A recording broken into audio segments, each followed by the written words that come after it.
territory. And if you've never been in those two places, try not to die until you do go there. They are spectacular.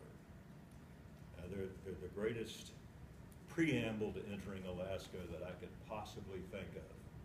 And I know Mother Nature had that in mind. Oh, we'll set these guys up, wait till you see Alaska.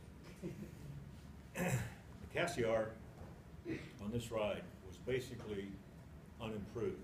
It was a heavily graveled road. There was rain, snow, sleet, hail. This road is traveled mostly by truck, big trucks. They don't give a damn who else is on the road, believe me. They're sitting way the heck up there, and they look down, and a motorcycle looks like some kind of a big mosquito to these people. They have a job to do, and they're going to get it done, and we're out there kind of messing around in their way. So it's up to us to get out of the way of these trucks. But Morgan and his buddy Slade have a little confrontation with the truck driver in a lodge about a third of the way up to Cassiar. The guy's not exactly the guy you'd want to bring home to meet Mama, believe me. You never get to know him really well, but you get to know him actually extremely well because of his actions. He's driving a truck. Morgan and Slade are riding motorcycles. The truck did not look out for us. We had to look out for ourselves.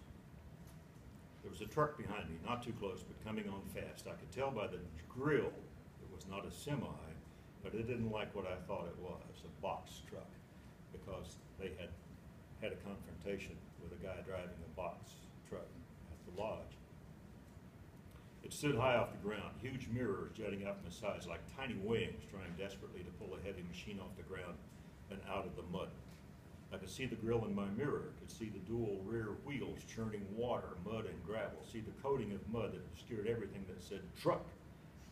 I couldn't see the driver, but I thought if he hits me, he might not even feel it. I wallowed around a curve, dropped into a slack grade, and saw the bridge coming up 100 yards ahead.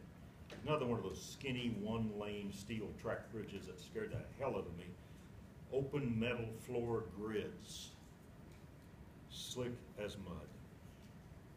The bridge hardly wide enough for one big car. The gapped surface lasted for years and did not buckle in the cold. It let your tires push snow and ice down through the gaps and into the water below.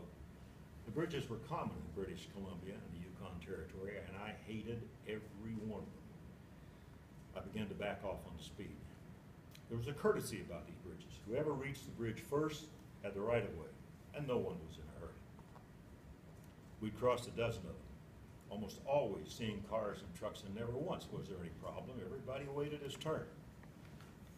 But the heavy grid screwed up the bike steering, particularly bikes with relatively narrow tires like the KLRs that we rode.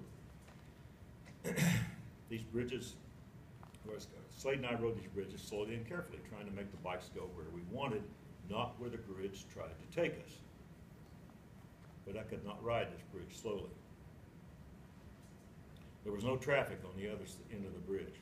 I dropped down one gear and rolled hard into the bridge, the bike clamped between my knees, every nerve waiting to feel the sideways slip of tires on the wet steel. And then I heard, actually I felt the truck enter the bridge behind me. I checked the mirror. The truck was picking up speed, the engine whining higher as the RPMs increased. Even in the brief flicker of time that my eyes held the mirror, I could tell he was closing the gap and that he intended to close the gap.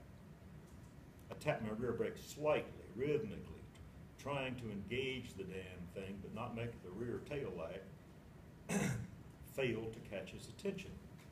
Either he did not see me or he didn't give a damn. I thought I knew which, but at that point it made no difference. I had no choice. I had to open the throttle. I felt the KLR lurch forward, the rear wheel coming out of its gridlock and slewing to the left. I wrestled the machine back where I wanted it,